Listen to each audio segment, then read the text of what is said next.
आइए दोस्तों पावर की अंडरस्टैंडिंग लेते हैं। सो पावर का कंसेप्ट क्या कहता है पहले उसको समझते हैं। इसका बेसिक ओवरव्यू अगर हम देखें, इसकी बेसिक डेफिनेशन देखें, बेसिक स्ट्रक्चर इसका देखें। सो पावर क्या होता है? पावर होता है जितना आप वर्क डन कर रहे हैं, ठीक है ना, जितना आप वर्क डन कर रहे हैं किसी डिफाइंड टाइम में, उसको पावर बोलते हैं, ठीक है ना। वर्क डन अलग चीज है, टाइम अलग चीज है, बट इन दोनों को अगर हमने मिला दिया तो हम कहेंगे जी इतना वर्क डन हुआ है इतने टाइम में, तो हम कहेंगे उसका मतलब क्या है, इतनी पावर लगी है उस काम को करने के लिए, ठीक है। इसको एक और स्ट्रक्चर से समझा सकते हैं आपको। मान लेते हैं दो बंदे हैं, एक है ए और एक है बी, ठीक है ना। दोनों ही वर्क डन कर रहे हैं, सेम वर्क डन कर रहे हैं, ठीक है ना। सो अगर ये सेम वर्क डन कर रहे हैं, इसको मान लेते हैं यहां पर 800 ये यूनिट्स निकालता है ए, ठीक है। बी क्या करता है? बी 500 यूनिट्स निकालता है, ठीक है ना। अच्छा, अब हमने यूनिट तो बोल दिया, तो इसका मतलब वर्क डन हमने यहां बता दिया, ठीक है ना। वर्क डन हमने यहां बता दिया, ठीक है जी। अब हमें टाइम बताना है। सो कितनी देर में करते हैं साहब? ये 1 आवर में ये काम करते हैं। 1 आवर में ये दोनों ये काम करते हैं। बहुत अच्छी बात है। अगर 1 आवर में ये दोनों ये काम करते हैं तो इसका मतलब इनकी पावर कितनी हो गई? पावर कितनी होगी? पावर हो गई इसकी 800 divided by 1 is equal to 800, ठीक है। यहां पर हो गई 500 divide by 1 is equal to 500। So rate of doing work is equal to power. So 800 इसकी पावर हो गई, 500 इसकी पावर हो गई। तो इसका मतलब मैं कंक्लूजन निकाल सकता हूं कि ये जो ए है ना, A is more powerful than B. A जो है वो बी से ज्यादा पावरफुल है। क्यों? क्योंकि उसकी पावर जो कैलकुलेट हो गया ये ज्यादा। ये पावर क्या है? Work done divide by time. भाई जितना उसने वर्क डन किया उसको हमने टाइम से मेजर किया, पावर निकल गई। तो इस तरह से हम बेसिक एक अंडरस्टैंडिंग पावर की ले सकते हैं। आगे आपको समझ में बेसिक अंडरस्टैंडिंग डेफिनेशन लिखिए। इसकी डेफिनेशन क्या है? पावर की डेफिनेशन देख लेते हैं। पावर होता है, power is defined as a rate of doing work. जो काम करने का जो रेट है, काम करने का जो टाइम है, आपने काम किया एक डिफाइंड टाइम में, उसी को हम यहां पर पावर बोलते हैं, ठीक है ना। सो वर्क डन इंपॉर्टेंट है, बट हाँ उसको एक टाइम में डिफाइंड करना बहुत जरूरी है, उसी को यहां पावर बोलेंगे। सो रेट का जो मतलब है ना, वो यहां पे विद रिस्पेक्ट टू टाइम से यहां माना जाता है। तो वर्क को आप टाइम में डिफाइन करिए। सो इसका मैथमेटिकल फॉर्मूला देख लेते हैं। Power is nothing but work done, ठीक है ना, divided by time, time taken, जो टाइम इस वर्क डन को करने के लिए लगता है, ठीक है ना। क्या है ये? एक तरह की स्केलर क्वांटिटी होती है। क्यों स्केलर होती है? क्योंकि वर्क डन भी आपका स्केलर है, तो ये भी स्केलर हो गई। सो इस तरह से हम इसका बेसिक स्ट्रक्चर देख सकते हैं। शॉर्ट फॉर्म में लिखें, P is equal to work done को हम W लिखेंगे, टाइम को हम T लिखेंगे। सो ये क्या हो गई? जूल डिवाइडेड बाय सेकेंड, और ये हो गई JS-1। ये इसकी यहां पर हम यूनिट बोल देते हैं, ठीक है ना। सो ये एक बेसिक स्ट्रक्चर, बेसिक अंडरस्टैंडिंग हम यहां पर ले सकते हैं कि वर्क डन क्या होता है, पावर क्या होती है, किस डिफाइंड टाइम में हम उसे प्रॉपरली बताते हैं, ठीक है जी। आइए और चीज देखते हैं पावर के बारे में। देखिए दोस्तों, पावर की अगर हम बेसिक डेफिनेशन की बात कर रहे थे, तो पावर क्या थी? पावर इज इक्वल टू, ठीक है ना, जैसे हमने पीछे लिखा था, rate of doing work. Power क्या थी? काम करने का जो रेट था उसको पावर बोल रहे थे। अच्छा, इसका मतलब कहीं पे काम हो रहा है तो पावर बन रही है। बट अगर हमें एक और डेफिनेशन आपको इसकी बताऊं कि जब आपका काम हुआ है तो इसका मतलब आपने कुछ एनर्जी लगाई होगी, भाई अपनी बॉडी से कुछ एनर्जी लगाई होगी वो काम करने के लिए। सो इसका मतलब रेट ऑफ एनर्जी कंजम्पशन, ये भी तो बोल सकते हैं भाई जितनी आपने एनर्जी लगाई, ठीक है ना, वो क्या हुई? वो वर्क डन में कन्वर्ट हो गई। एग्जांपल देता हूं, मान लेते हो आप ये एक बॉक्स को खिसका रहे हो, ठीक है। सो आप क्या कर रहे हो? आप यहां पर इसकी एक फोर्स लगा रहे हो, ठीक है। फोर्स से क्या हो रहा है? आपको मोशन मिलेगा, ठीक है ना। मोशन से क्या होगा? वर्क डन होगा, ठीक है ना, वर्क डन होगा, ठीक है। और वर्क डन अगर आप विद रिस्पेक्ट टू टाइम करोगे तो आपको पावर मिल जाएगी, ठीक है ना। सारी की सारी चीजें हो गई। सो आपने यहां से लेके इस बॉक्स को यहां पर कर दिया, 1 पॉइंट से लेके 2 पॉइंट तक इसको खिसका दिया साहब। आप यहां से लेके इसे यहां तक ले गए, ठीक है, बहुत अच्छी बात है। अब यहां पर देखिए ये जो वर्क डन हुआ है, तो इसका मतलब क्या है? आपने कुछ एनर्जी थी आपके यहां मसल्स में, भाई एनर्जी थी मसल्स में, वो आपने यहाँ पर लगाई थी सबसे पहले। तो एनर्जी थी, वो एनर्जी कहाँ लगी थी? एनर्जी ने फोर्स को लगाया, फोर्स ने मोशन को ट्रिगर किया और मोशन ने वर्क डन बनाया। सो इसका मतलब अल्टीमेटली देखें, जो वर्क डन है आपका निकल के कहाँ से आया? एनर्जी से तो निकल के आया। भाई आपके अंदर एनर्जी नहीं होती तो आप खिसका पाते इसको? बिल्कुल ना खिसका पाते। तो इसका मतलब क्या हुआ कि वर्क डन और एनर्जी दोनों सेम ही चीज है। इस तरह से हम इसको बता सकते हैं। तो इसका मतलब पावर जो है वो एनर्जी कंजम्पशन जो हो रही है उसी के रेट को पावर बोल सकते हैं। तो इसकी दूसरी डेफिनेशन एक बार लिख लेते हैं। पावर क्या है? पावर इज नथिंग बट, क्या लिखेंगे इसको? Energy consumed divided by time taken. Energy consume divide by time taken, उसको हम क्या बोलेंगे? पावर बोल देंगे। वही डेफिनेशन है वर्क वाली। अब यहाँ एनर्जी कंजम्पशन के टर्म्स में उसको देख रहे हैं। इस एग्जांपल से मैंने आपको समझा दिया एनर्जी का रोल कैसे आया, ठीक है ना। यूनिट पावर की क्या होती है? जैसे मैंने पीछे बताया था, जूल सेकेंड -1। बट इसकी एसआई यूनिट क्या होती है? इंटरेस्टिंग है। एसआई यूनिट होती है पावर की वॉट, ठीक है ना, इस तरह से। सो पावर की बेसिक अंडरस्टैंडिंग हम इस तरह से प्रैक्टिकल लाइफ में निकाल सकते हैं। एक और एग्जांपल देता हूं आपको प्रैक्टिकल लाइफ से। देखिए, यंग बंदा है, ये ओल्ड बंदा है।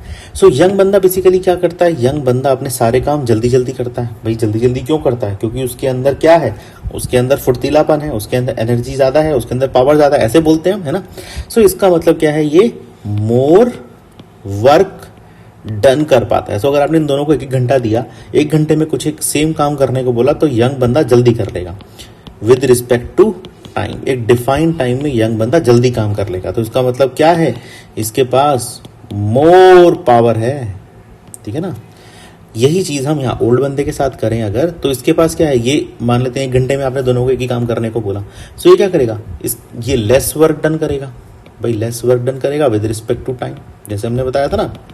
इसका मतलब क्या है कि इसके पास क्या है? लेस पावर है, लेस पावर है इसके पास। सो बेसिक अंडरस्टैंडिंग में आपको यहीं से निकाल के चल रहा हूं कि एक प्रैक्टिकल लाइफ में भी हमें ये चीज देखने को मिलती है। पावर का जो मेन पर्पस है वो यही है कि वर्क डन कितना हो रहा है डिफाइंड टाइम में, उसको हम पावर बोल देते हैं, ठीक है जी। आइए दोस्तों आगे चलते हैं, वॉट की अंडरस्टैंडिंग लेते। देखिए, वॉट जो है सर जेम्स वॉट के नाम पर रखा गया है, ठीक है। सो इन्होंने क्या किया? इन्होंने ये 1736 से 1819 तक रहे, ठीक है ना। ये एक स्कॉटिश साइंटिस्ट थे, ठीक है ना।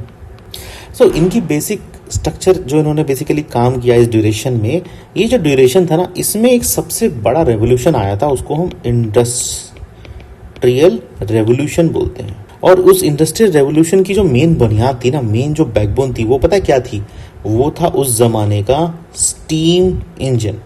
भाई इंडस्ट्री कैसे डेवलप होगी? एक इंडस्ट्री आपने एक जगह लगा दी, उसका सामान आप दूसरी जगह शहरों में कैसे लाओगे? कोई एक रेलगाड़ी, कोई एक साधन तो होगा ट्रांसपोर्ट का। सो स्टीम इंजन के आविष्कार करके सर जेम्स वॉट ने काफी बड़ी उपलब्धि करी और इंडस्ट्रियल रेवोल्यूशन को एक अलग ही नाम दे दिया। सो जेम्स वॉट के सरनेम वॉट पर ही पावर की एसआई यूनिट डिफाइंड है, ठीक है ना। एसआई यूनिट डिफाइंड है। सो स्टीम इंजन पे काम करके, एनर्जी पे काम करके इन्होंने काफी बड़ा नाम कमाया, इसीलिए इनको वॉट शब्द से, जो इनकी सरनेम है, उससे पावर की एसआई यूनिट को डिफाइन करा गया। सो इस तरह से हम सर जेम्स वॉट के अंडरस्टैंडिंग से पावर की एसआई यूनिट की अंडरस्टैंडिंग भी ले सकते हैं। बता दिया मैंने क्यों था, क्योंकि इंडस्ट्रियल रेवोल्यूशन में बहुत बड़ा योगदान स्टीम इंजन का इन्होंने किया था, ठीक है। आगे चलते हैं। सो पावर का अगर आप मेन यूज देखें तो आपको कहाँ यूज मिलेगा पावर का? आप अपने घर वगैरह में देखें तो आपको पावर का मेन यूज ना घर में इलेक्ट्रिसिटी वगैरह में मिलता है, ठीक है ना। सो इलेक्ट्रिकल्स में इसका मेन आपको यूज मिलेगा। सो इलेक्ट्रिकल्स में इसका काम क्या होता है? जैसे हम अगर इसको डिफाइन करें इलेक्ट्रिकल के फॉर्म में, इलेक्ट्रिकल होती क्या है? भाई एक तरह की एनर्जी तो है, वो भी तो वही वाली बात है। मैंने यहाँ पर क्या कहा था? Energy consume divide by time taken. तो यहाँ पर जो एनर्जी है वो क्या है? वो इलेक्ट्रिकल है। पावर की जब मैं बात करूँ, यहाँ एनर्जी कंजम्पशन की बात करी थी, ये जो एनर्जी है ना, ये इलेक्ट्रिकल एनर्जी है सर, ठीक है ना। And electrical energy consumed divide by time taken, इसको पावर बोलते हैं, ठीक है ना। और अगर हम बोलें इसको डेफिनेशन के टर्म्स में, rate at which electrical energy consumed, भाई किस रेट से इलेक्ट्रिकल एनर्जी कंज्यूम हो गई थी, उसी को तो पावर बोलेंगे, ठीक है ना। वही मैंने चीज रख दी। इसका मतलब क्या है? इसका मतलब है जो आपके घर में होम अप्लायंसेस जैसे कि बल्ब बोल दीजिए, गीजर बोल दीजिए, हीटर बोल दीजिए, यूज हो रहे हैं, है ना। मतलब होम अप्लायंसेस कितनी एनर्जी कंज्यूम कर रहे हैं इन डिफाइंड टाइम, 1 सेकेंड के अंदर, ठीक है ना। 1 यूनिट टाइम में, 1 सेकेंड में कितनी डिफाइन कर रहे हैं, क्योंकि पावर की मैंने यूनिट क्या बताई थी, जूल सेकेंड माइनस 1, ठीक है ना, जूल्स पर सेकेंड बताई थी। तो यहाँ पर होम अप्लायंसेस कितनी एनर्जी कंज्यूम कर रहे हैं वो जूल में आ जाएगी, टाइम आ जाएगा आपका सेकेंड में। सो ये भी energy consume by home appliances किस में आ जाएगा, जूल सेकेंड में, ठीक है ना। इस तरह से हम इसको बता सकते हैं। एग्जाम्पल ले लेते हैं, मान लेते हैं मैं यहाँ पर 60 वॉट का, भाई जूल सेकेंड क्या थी, वॉट थी, ठीक है ना, 60 वॉट का एक बल्ब लेता हूं और इनडायरेक्टली बोलूं 60 जूल सेकंड का एक बल्ब लेता हूं, जूल पर सेकंड का बल्ब देता हूं। तो इसका मतलब क्या है, इसकी डेफिनेशन है कि ये जो बल्ब है ना वो 60 वॉट की एनर्जी कंज्यूम करता है, ठीक है ना। सबसे 60 उसकी एनर्जी कंज्यूम करता है कितनी देर में, इन 1 सेकेंड, सिर्फ 1 सेकेंड के अंदर वो 60 वॉट की एनर्जी कंज्यूम करता है। तो उसका पावर कितनी होगी, 60 वॉट। इस तरह से हम इसको बता सकते हैं। सो आप समझ गए कि 1 सेकेंड के अंदर जितनी पावर यूज कर रहा है बल्ब, उसको हम उसकी कैपेसिटी बोलते हैं। सो यहाँ पर आपको देखा होगा, जैसे बल्ब को आप किसी बॉक्स में लेके आएंगे, आप मार्केट वाले को बोलेंगे सर मुझे ना 60 वॉट का बल्ब दे दीजिए, मुझे 100 वॉट का बल्ब दे दीजिए, ऐसे बोलते हैं ना आप। तो इसका मतलब यही है कि ये जो बल्ब है वो 100 वॉट पावर कंज्यूम कर रहा है 1 सेकेंड में। तो इसका मतलब क्या है कि वो ज्यादा रोशनी देगा, सिंपल सी बात है, ज्यादा पावर मतलब ज्यादा रोशनी। तो इस तरह से हम अंडरस्टैंडिंग ले सकते हैं। अच्छा, अगर यहाँ पर आप 1 सेकेंड की बात कर रहे हैं, अगर मान लेते हैं ये बल्ब 1 घंटा चल जाए, 1 घंटे में क्या होता है, कितने सेकंड होंगे, 60 मिनट्स होते हैं, 60 सेकंड होते हैं टोटल मिला के।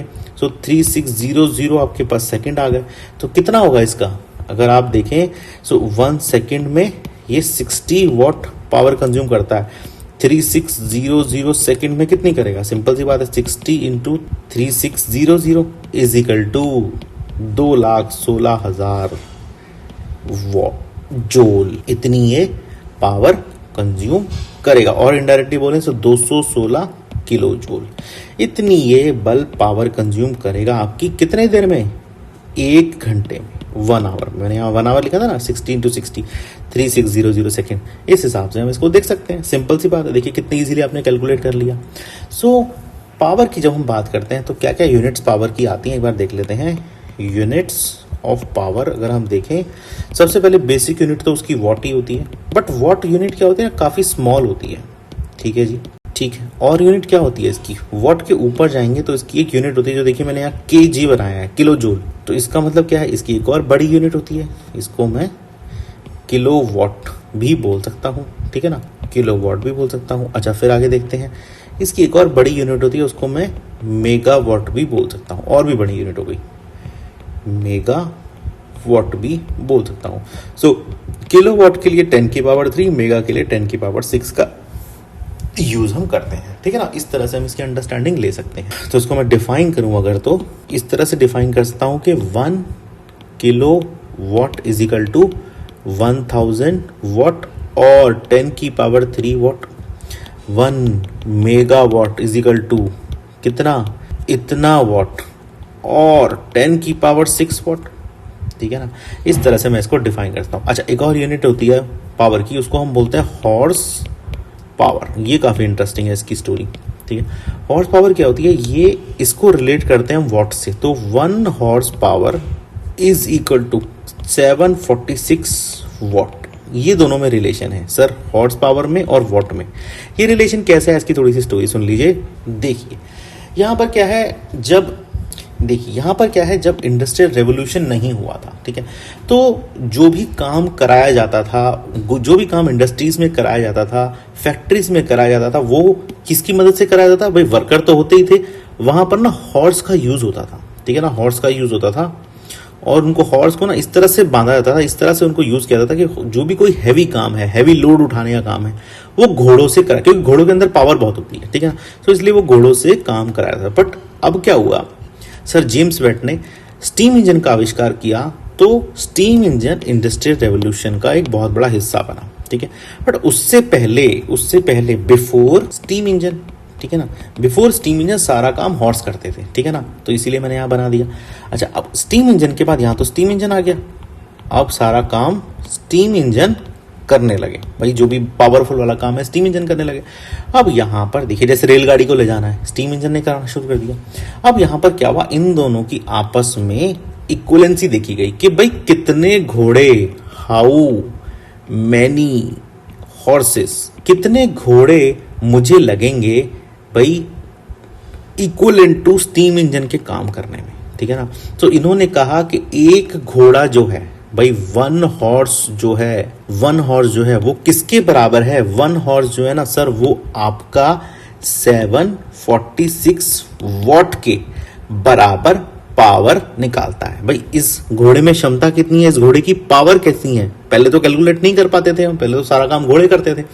उसके बाद जब स्टीम इंजन आया तो पावर कैलकुलेट कर होने लगी वॉट के अंदर।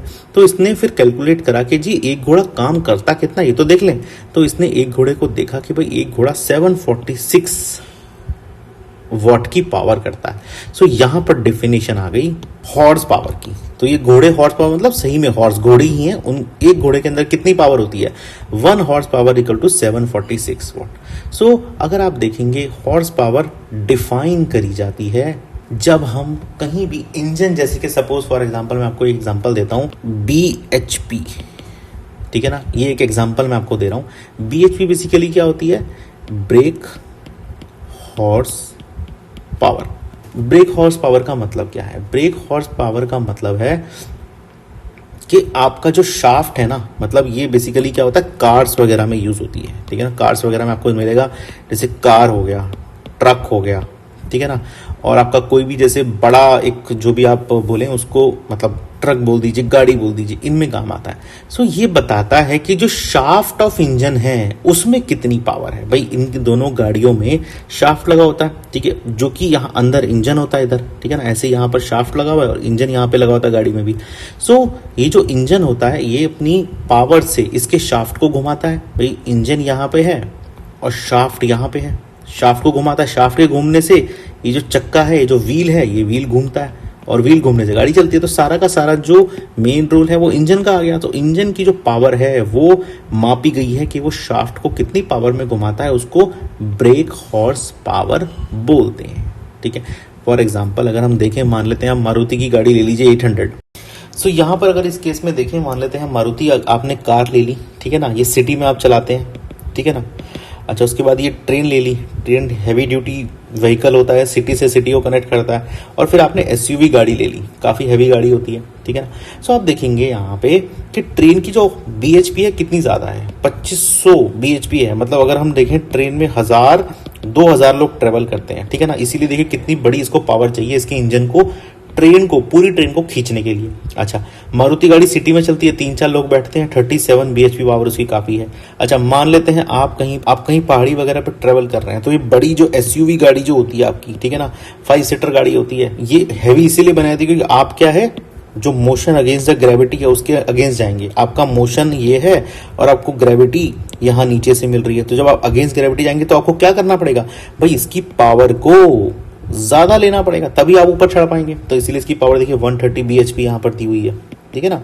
तो सारी चीजें एक दूसरे से देखिए रिलेट है, बट कंसेप्ट यही है कि BHP आपको कब काम आती है, ये कैलकुलेट करती है कि आपके शाफ्ट में कितना दम है, और वो दम कहाँ से आ रहा है, इंजन से आ रहा है। और वो दम कैसे कैलकुलेट हो रहा है कि भाई आप ये बताइए कि अगर मैं इसमें गाड़ी में, इस ट्रक में ब्रेक लगा दूं साहब यहाँ पे, सो कितनी मुझे ब्रेक लगानी पड़ेगी। सो ब्रेक हॉर्स पावर मतलब मैं उस इंजन को रोकने के लिए कितनी पावर लगाऊंगा, वो ये है, ठीक है ना।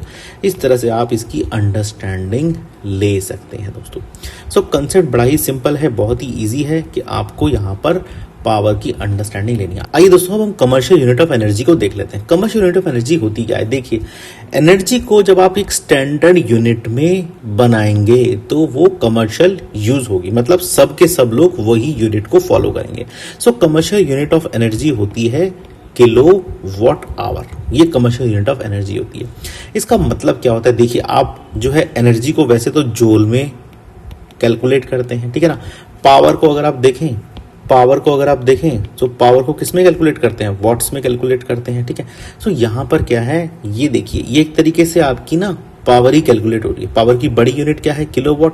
सो किलोवाट मतलब कितनी पावर एक बॉडी और एक अप्लायंसेस और एक इलेक्ट्रिकल अप्लायंस बोल देते हैं, और होम अप्लायंस, भाई आपके घर में मिक्सी वगैरह यूज होती है, गीजर वगैरह होता है, वो कितनी किलोवाट पावर यूज करता है इन 1 आवर, उसको बोलेंगे किलोवाट आवर। समझ गए? डेफिनेशन लिख लेते हैं इसकी। देखिए ये डेफिनेशन है 1 किलोवाट आवर की। 1 kilowatt hour is equal to the amount of electrical energy consume, जो अप्लायंस आपके घर में लगा हुआ है उसमें कितनी इलेक्ट्रिकल एनर्जी कंज्यूम करता है when electrical appliance is having power rating of 1 kilowatt. भाई अगर 1 किलोवाट का अगर आप पावर रेटिंग का अप्लायंस ले रहे हैं, वो 1 घंटे तक चल रहा है, तो कितनी एनर्जी वो लेगा, ये हम कैलकुलेट करते हैं। किलोवाट को अगर हम वॉट में देखें तो ये सिंपल सी बात है, ये हम डेरिवेशन जानते हैं इस तरह से।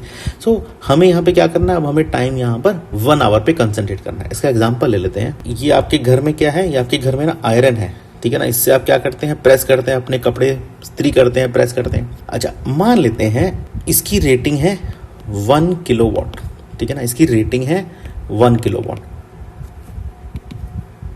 अच्छा, और ये आप कितनी देर के लिए यूज कर रहे हैं, यूज्ड फॉर 1 आवर, 1 घंटे के लिए आप यूज करते हैं इन 1 डे, ठीक है।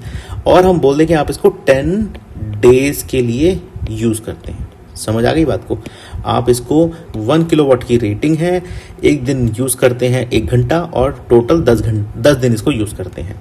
अच्छा अब मान लेते हैं आपकी सिटी में ना इस 1 किलोवाट रेटिंग की कुछ एक अमाउंट होगा, तो मान लेते हैं आपकी सिटी में इसका अमाउंट है 6 रुपया, मतलब सरकार आपसे जो बिल है वो 6 रुपया लेगी। किसका? 1 किलोवाट अगर आपकी रेटिंग आ गई मीटर के अंदर, लिख दीजिए इलेक्ट्रिक मीटर के अंदर आपकी अगर रेटिंग, अब मान लेते हैं जो रेटिंग होती है आपके शहर में, कुछ एक रेटिंग होगी, आपके शहर में कुछ एक अमाउंट डिफाइन होगा। मान लेते हैं आपके शहर में 1 किलोवाट के लिए सरकार आपसे 6 रुपया चार्ज करती है। मतलब ये जो रीडिंग आती है ना, ये आपके मीटर में आती है।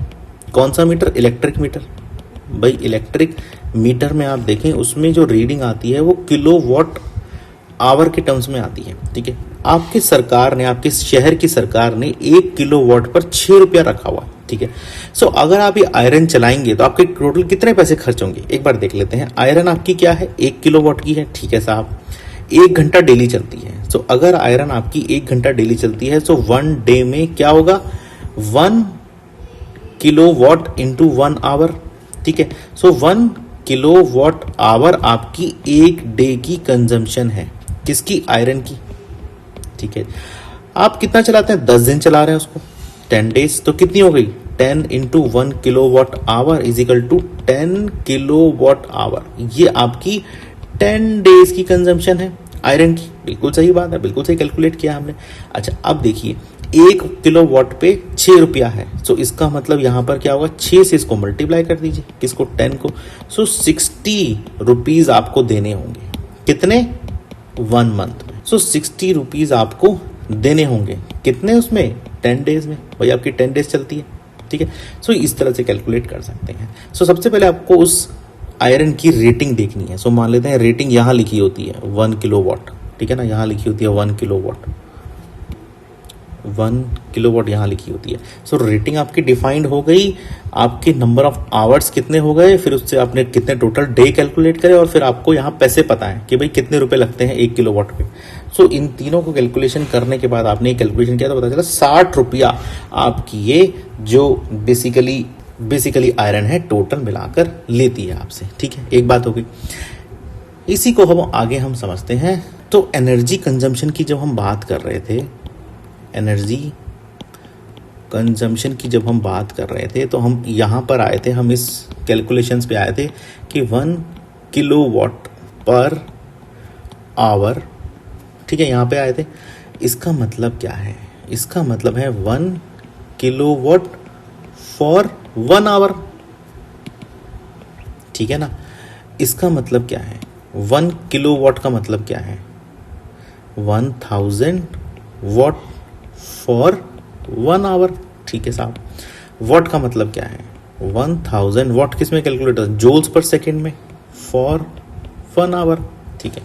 अब यहां पर देखिए जो आवर है उसको सेकंड में कन्वर्ट कर दीजिए, 1000 जूल्स पर सेकेंड फॉर 1 घंटे में कितने सेकंड होते हैं? 60 इंटू 60, ठीक है ना। सो इसका मतलब एक घंटे में 3600 सेकेंड्स होते हैं, ठीक है। ये लिख लिया आपने, यहाँ सेकंड कर दीजिए।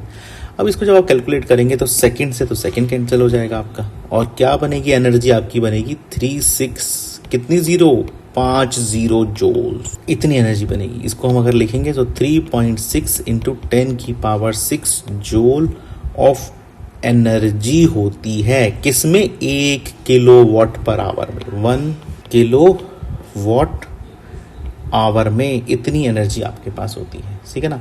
तो इस तरह से हम एनर्जी को, ठीक है ना, यहां पर क्या है? एनर्जी है, और यहां पर क्या है? पावर है।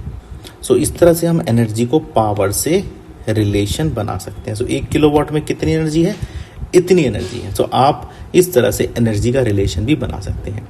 बट जो इलेक्ट्रिक मीटर होता है, जो आपके घरों में लगा होता है, उसमें क्या होता है? उसमें आपको किलोवाट आवर में ही चीजें मिलती हैं, ठीक है ना। सो वहां पर जो कमर्शियल वाली में बात कर रहा था, तो वो इसी तरह से आती है। मान लेते हैं फॉर एग्जांपल, इसी एग्जांपल दो, मान लेते हैं आपने अपना ना बिल देखिएगा, ठीक है। आप मान लेते हैं आपका बिल ना 440 किलोवाट आवर आया है, ठीक है। और जैसे मैंने बताया था, आपकी सिटी का रेट आपको देखना होगा। सो 6 रुपया लेते हैं आपकी सिटी वाले, सिटी का electric department for 1 kilowatt hour. So यहाँ पर क्या है? सिंपल सी बात है, 440 को 6 से मल्टीप्लाई कर दीजिए, क्या आने वाला है? 42540। इतने रुपए आपका बिल होगा, इतना अमाउंट आपको देना होगा 1 मंथ में, ठीक है ना। ये 1 मंथ की यूनिट मैंने बताई है। 1 मंथ में अगर आपकी इतनी यूनिट आती है, इतना चार्जेस हैं, ये चार्जेस लगाए हुए हैं पर 1 किलोवाट आवर के। सो इतना आपका टोटल बिल आ जाएगा, टोटल बिल इन 1 मंथ, ठीक है ना। इस तरह से आप इस कंसेप्ट की अंडरस्टैंडिंग ले सकते हैं। तो पावर को हमने बेसिकली जब शुरू किया था तो यही बताया था, उसकी बेसिक डेफिनेशन क्या है, कैसे कैलकुलेट होता है, एनर्जी के फॉर्म में, ठीक है, और वॉट के फॉर्म में। और फिर उसकी अंडरस्टैंडिंग हमने आपको दी कि हम कैसे उसको कमर्शियल यूज करेंगे, कैसे कंजम्पशन करेंगे उसकी, और फिर हमने हॉर्स पावर का जिक्र आपसे किया था, ठीक है। सो इस तरह से बेसिक ओवरव्यू हम पावर का यहां पर ले सकते हैं। अंडरस्टैंडिंग बड़ी सिंपल है, कंसेप्ट बड़ा ही सिंपल है। आइए दोस्तों आगे चलते हैं।